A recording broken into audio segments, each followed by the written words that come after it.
अस्सलाम वालेकुम। आज की हमारी वीडियो का टॉपिक ऑफ डिस्कशन है ऑडियंस सेगमेंटेशन। हम देखेंगे कि हमारे पास कितनी टाइप्स ऑफ ऑडियंस अवेलेबल होती हैं गूगल एड्स के डैशबोर्ड के अंदर, और क्या बेस्ट प्रैक्टिसेस हैं कि हम बेस्ट तरीके के साथ उन ऑडियंस को अपनी कंपेन के अंदर ऐड कर सकें, उसको यूटिलाइज कर सकें ताकि हमारी कंपेन बेटर परफॉर्म करे, हम उसको ऑप्टिमाइज कर सकें। इसके साथ साथ मैं आपके साथ at the end of this video एक ट्रिक शेयर करूंगा कि आप किस तरीके से दूसरे अपने कंपेटिटर या दूसरी वेबसाइट के ऊपर से ऑडियंस टारगेट कर सकती हैं। कि फॉर एग्जांपल कि अगर एक स्पेसिफिक अमाउंट ऑफ ऑडियंस एक वेबसाइट पे जा रही है, तो आप किस तरीके से उसका डाटा निकाल सकते हैं कि इस वेबसाइट के ऊपर जो ऑडियंस जा रही है उनका क्या इंटरेस्ट है, वो किस टाइप के अंदर कैटेगरी के अंदर फॉलो करती हैं। तो at the end of the video वो भी आपके साथ शेयर करेंगे। तो सबसे पहले हम अपने गूगल एड्स के डैशबोर्ड में चलते हैं और देखते हैं कि ये ऑप्शन हमें कहाँ मिलेगी जहाँ पे हम ऑडियंस को ऐड कर सकें। गूगल एड्स के डैशबोर्ड में आते हैं तो हम अपने लोकेशन टारगेट करने के बाद, लोकेशन सेट करने के बाद हमारे पास ऑडियंस सेगमेंटेशन की ऑप्शन अवेलेबल होती है। तो हम उसके ड्रॉप डाउन पे क्लिक करते हैं तो ये हमारे पास ये स्क्रीन ओपन होती है। एक सर्च की ऑप्शन होती है, एक ब्राउज की ऑप्शन होती है। हम ब्राउज में जाते हैं तो हमारे पास कुछ ऑप्शंस अवेलेबल हैं जो कि डिटेल डेमोग्राफिक्स की बेसिस पे आप अपने ऑडियंस को टारगेट कर सकते हैं। अफिनिटी की बेस पे आप अपने ऑडियंस को टारगेट कर सकते हैं। इन market, similar segments and combined segments. तो बेसिकली ये सारी कैटेगरीज के अंदर हमारी ऑडियंस को कैटेगराइज किया गया होता है। तो हम एक एक टाइप्स को देखते हैं कि इसमें कौन कौन सी ऑडियंस अवेलेबल होती है। डिटेल डेमोग्राफिक्स, इसके अंदर आप अपने ऑडियंस को इस तरीके से टारगेट करते हैं बेस्ड अपॉन देयर डाटा के वो किस एज ग्रुप के अंदर फॉल करती हैं, वो मैरिड हैं कि अनमैरिड है, वो एम्प्लॉयड है अनएम्प्लॉयड है, वो उनकी सैलरी क्या है, किस कैटेगरी के अंदर फॉल करते हैं। फॉर एग्जांपल जैसे हर कंट्री के अंदर सेंसस होते हैं और उसके अंदर एक डाटा होता है कि इस कंट्री के अंदर इतने परसेंट लोग मेल है, इतने फीमेल है, इतने परसेंट लोग इस कैटेगरी के अंदर फॉल करते हैं, इतने परसेंट लोग इस एज ग्रुप के अंदर फॉल करते हैं, इतने परसेंट लोग एम्प्लॉयड है, इतने परसेंट लोग अनएम्प्लॉयड है, इस इतने परसेंट लोगों के पास अपना घर है, ओनरशिप है, इतने लोग रेंट पे रहते हैं। ये सारी चीजें आ जाती हैं डिटेल डेमोग्राफिक्स के अंदर। तो हम इसके ऊपर क्लिक करते हैं तो हम पहले हमारे पास ऑप्शन आती है पेरेंटल स्टेटस, कि वो पेरेंट्स हैं, ठीक है। उसके ऊपर हम कर सकते हैं कि वो कितने साल की उम्र के बच्चों के पेरेंट्स हैं, ठीक है। People of parents of infants, parents of toddlers, parents of pre schoolers. तो इसके अंदर फॉर एग्जांपल अगर आपकी कोई प्रोडक्ट है जो कि रिलेटेड टू चिल्ड्रंस है, तो ऑफ कोर्स आप बच्चों का ऐड नहीं दिखा सकते, आप उनके पेरेंट्स का ऐड दिखाएंगे। तो आप अगर आपकी जो प्रोडक्ट है वो लाइक 1 साल से लेकर 3 साल के बच्चों के लिए है, तो आप ये पेरेंट्स ऑफ टोडलर की ऑप्शन को सेलेक्ट करेंगे। आगे ब्रैकेट के अंदर उसमें बताया भी हुआ कि इसके अंदर जो 1 साल से लेकर 3 साल के बच्चों के जो पेरेंट्स है, ये उनकी कैटेगरी है। इसी तरह जो अगर आपकी जितने एज ग्रुप के बच्चों के लिए प्रोडक्ट है, तो आप उन्हीं के पेरेंट्स को सिंपली टारगेट कर सकते हैं यहाँ से। इसके बाद नेक्स्ट ऑप्शन आती है मैरिटल स्टेटस। मतलब क्या इसमें नाम से पता चला गया है आपकी जो ऑडियंस है, आप सिंगल है या मैरिड है या रिलेशनशिप में है, तो यहाँ से आपके पास इनको टारगेट कर सकते हैं। इसी तरीके से एम्प्लॉयमेंट है कि आए कि आप स्मॉल एम्प्लॉयर है या लार्ज कंपनी के मालिक हैं, या इस तरीके से कर सकते हैं। ये आप जॉबलेस हैं, तो इस तरीके से आप अपनी ऑडियंस को टारगेट कर सकते हैं। इस तरह यहाँ पे हमारे पास नेक्स्ट ऑप्शन आती है एजुकेशन की बेसिस पे। तो इसके अंदर कैसे हम टारगेट कर सकते हैं। फॉर एग्जांपल आपने कोई थीसिस लिखा है या आर्टिकल लिखा है जो कि आप कॉलेज के स्टूडेंट्स को दिखाना चाहते हैं, तो आप इसको टारगेट कर सकते हैं। लेकिन अगर आपके टारगेट ऑडियंस बहुत एक्सपर्ट लेवल की है और कॉलेज के स्टूडेंट्स आपके आर्टिकल या थीसिस को नहीं समझ सकते, तो आप यहाँ से जाके हाई स्कूल ग्रेजुएट्स को टारगेट कर सकते हैं। बैचलर डिग्री जिनके पास है उनको टारगेट कर सकते हैं, एडवांस डिग्री वालों को भी आप टारगेट कर सकते हैं। तो ये सारी ऑप्शन हमारे पास अवेलेबल होती हैं इसके अंदर से। तो नेक्स्ट ऑप्शन आती है अफिनिटी ऑडियंस। इसके अंदर वो लोग होते हैं जिनका इंटरेस्ट एक स्पेसिफिक चीज से रिलेटेड होता है। फॉर एग्जाम्पल मेरा इंटरेस्ट अगर स्पोर्ट के अंदर है और मैं एक लॉन्ग पीरियड ऑफ टाइम तक किसी स्पोर्ट के मुतालिक सर्च करता रहता हूँ, फॉर एग्जाम्पल क्रिकेट हो गया, बैडमिंटन, फुटबॉल, इनसे रिलेटेड सर्च करता हूँ। मैं गूगल पे जाता हूँ, इनसे मुतालिक वीडियो देखता हूँ, इनसे मुतालिक ब्लॉग पढ़ता हूँ, आर्टिकल पढ़ता हूँ।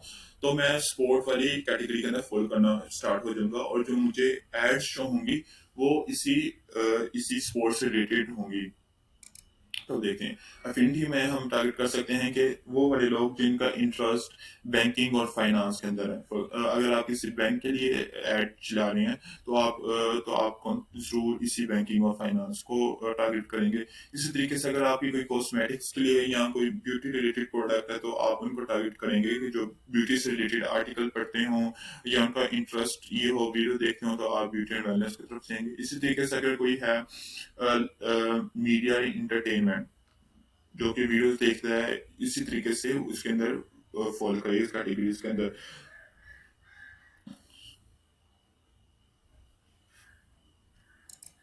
तो नेक्स्ट टाइप ऑफ ऑडियंस आते हैं इन मार्केट ऑडियंस। ये वो वाली ऑडियंस होती है जो कि actively looking for some product. इसको हम एग्जांपल में इस तरीके से समझ सकते हैं। ये वो लोग होते हैं जिनके हाथ में क्रेडिट कार्ड होता है और ये बस सर्च कर रहे होते हैं कि हमें कोई बेटर वेबसाइट मिले, प्राइस मिले, हम जल्दी से अपना क्रेडिट कार्ड की इंफॉर्मेशन डालें, उस प्रोडक्ट को बाय कर लें। तो ये वाली audience bottom of the funnel exist करती है और ये मोस्ट लाइकली होती है कि ये कन्वर्ट हो गया। अगर आप इस तरीके की ऑडियंस को टारगेट करते हैं तो आपके कन्वर्जन रेट इंक्रीज हो सकता है।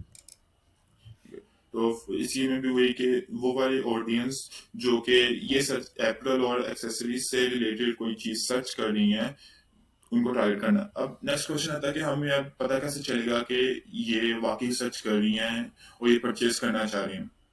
तो ये डिपेंड करता है उनके कीवर्ड के ऊपर, वो किस तरीके के कीवर्ड टाइप कर रहे हैं गूगल के सर्च इंजन के अंदर। फॉर एग्जांपल कोई सर्च करता है व्हाट इज गूगल एड्स, और एक दूसरा यूजर सर्च करता है गूगल में आके गूगल एड कोर्सेज, ठीक है, और एक और टाइप करता है Google ad training institute near me, ठीक है।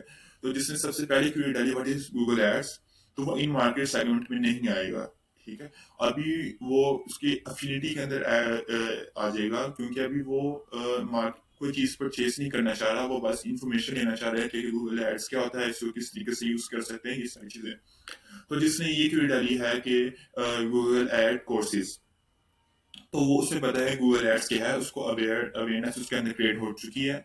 तो अब वो चाह रहा है कि मैं कोई कोर्स करूं ताकि मुझे मजीद इंफॉर्मेशन मिले। तो ये वाला यूजर आएगा इन मार्केट सेगमेंट के अंदर।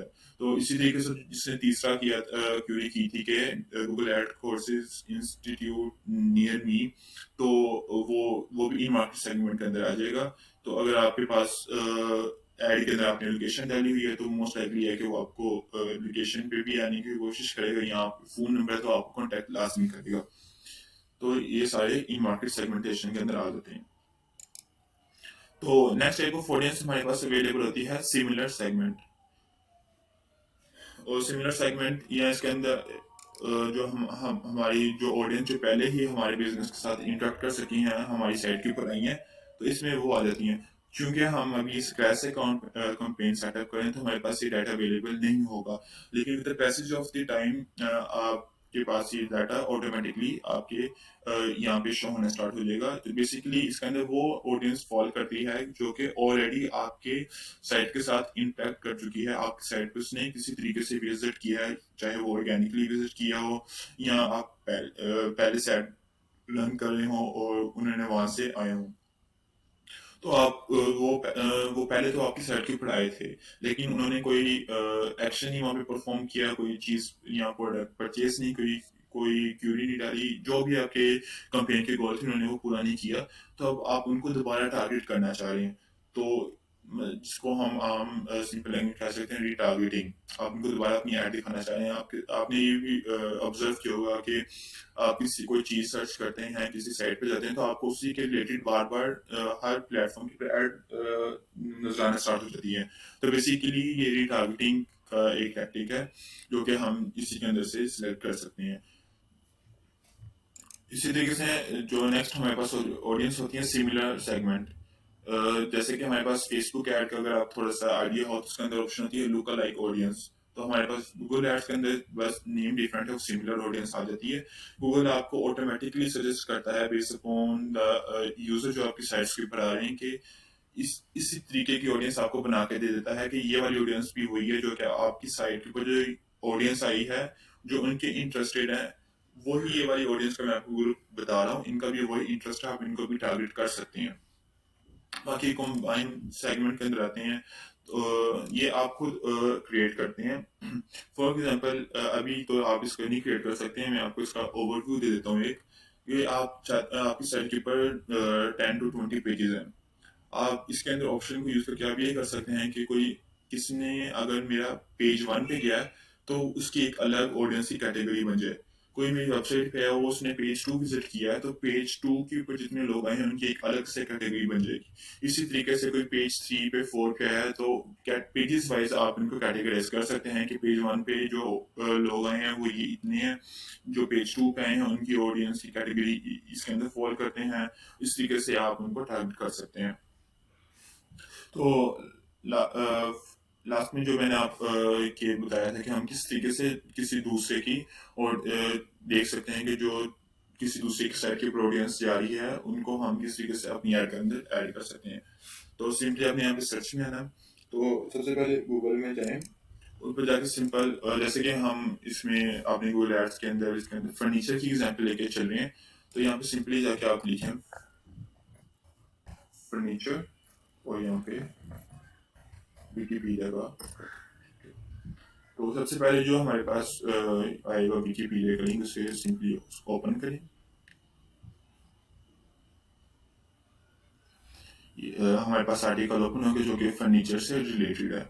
ऑफ कोर्स इस आर्टिकल को वही लोग पढ़ेंगे कि जिसका इंटरेस्ट फर्नीचर के अंदर है या फर्नीचर को वो बाय करना चाह रही है, सारी चीजें करना चाह रहे हैं। ठीक है, तो हम सिंपली इसका यूआरएल कॉपी करेंगे अपने गूगल एड्स के डैशबोर्ड में, यहाँ पे सिंपली आके पेस्ट कर देंगे। तो ऑटोमेटिकली उसने हमें दिखा दिया कि इस आर्टिकल के ऊपर जो लोग आए हैं उनका इंटरेस्ट ये है, आप इनको टारगेट कर सकते हैं। जैसे कि इन मार्केट सेगमेंट है, ये लोग किचन और डाइनिंग रूम के टेबल्स को टारगेट सर्च करें। अगर आपकी वेबसाइट के अंदर ये वाली कैटेगरी है और आप ये वाली प्रोडक्ट सेल करते हैं, आप उसको ऐड कर सकते हैं। लिविंग रूम से रिलेटेड जो फर्नीचर की प्रोडक्ट्स आ जाते हैं, आप अगर वो सेल करते हैं आप उसको टारगेट कर सकते हैं। ये सारी चीजें कर सकते हैं। इस तरीके से एक और एग्जांपल हम लेते हैं कि मैं यहाँ पे वापस आता हूँ। मैं यहाँ पे आप फेमस फेमस कोई वेबसाइट्स डालें, जैसे कि पिन इंटरेस्ट पे काफ़ी ज़्यादा ऑडियंस आती है वहाँ पे। मैंने खोलना, सिंपली मैं इसका यूआरएल कॉपी करता हूँ, यहाँ पे मैं डालता हूँ, यहाँ पे लॉगिन का मैं यूआरएल डाल देता हूँ। ऑटोमेटिकली उसने फिर से मुझे सजेशन दिखा दी कि इस वाले पेज के ऊपर जितने लोग आए हैं उनका इंटरेस्ट इन चीज़ों के अंदर है, वो इस ऑडियंस के अंदर फॉलो करें। अगर आपकी इनसे रिलेटेड कोई प्रोडक्ट है तो आप उसको ऐड कर सकते हैं। अगर हम फर्नीचर से हटके कोई और एग्जांपल ले लेते हैं। फॉर एग्जांपल मैं डिजिटल मार्केटिंग से रिलेटेड अगर आप कोई सर्विसेज दे रहे हैं तो सिंपली वही हम टेक्निक यूज़ करेंगे। जो आपकी सर्विस या प्रोडक्ट के सिंपली आप आगे विकीपीडिया या किसी फेमस साइट का, जैसे पिनिंटरेस्ट हो गया, कोरा हो गया, इस तरीके से रिलेटेड आपने कोई ब्लॉग खोल लेना इसके ऊपर ट्रैफिक ज़्यादा हो।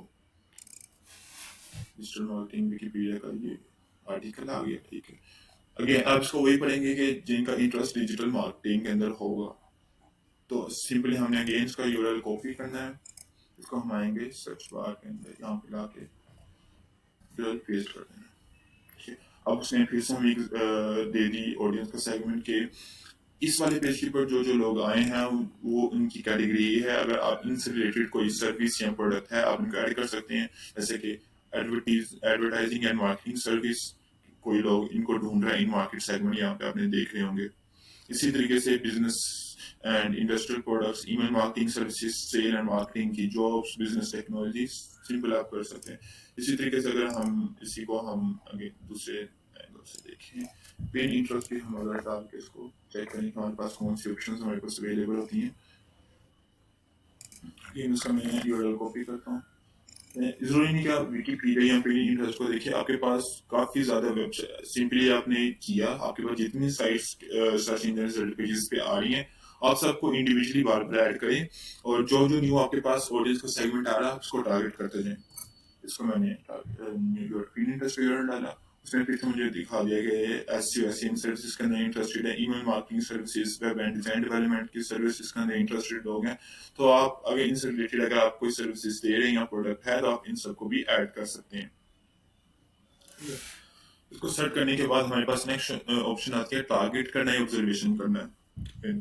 अब कौन से ऑप्शन को किस वक्त यूज करना है, ये टोटली डिपेंड करता है आपकी मार्केटिंग स्ट्रेटेजी के ऊपर। अभी जैसे कि हमने ऊपर डिस्कस किया था कि हमारे पास प्री मार्केटिंग की ऑप्शन होती है। तो अगर आपकी स्ट्रेटेजी है कि आप प्री मार्केट करने जा रहे हैं अपनी ऑलरेडी एग्जिस्टिंग ऑडियंस को, आप दोबारा उन्हीं को ऐड दिखाना चाह रहे हैं, तो आप सिंपली टारगेटिंग पे करिए कि सिर्फ मुझे अपनी ऐड सिर्फ इन्हीं लोगों को दिखानी है कि जो कि मेरी साइड पे आ चुके हैं, मुझे इसके अलावा किसी और को नहीं दिखानी। तो आप ये टारगेटिंग वाला ऑप्शन चूज करेंगे।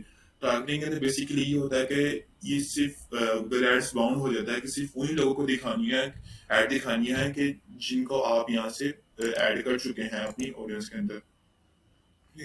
फॉर एग्जाम्पल मैं इनको और इसको ऐड कर चुका हूँ, ठीक है। तो अब जो मेरी ऐड जो मैं क्रिएट करने जा रहा हूँ वो सिर्फ इन्हीं लोगों जो इस कैटेगरी के अंदर ऑडियंस फॉलो करते हैं, सिर्फ इन्हीं को होगी।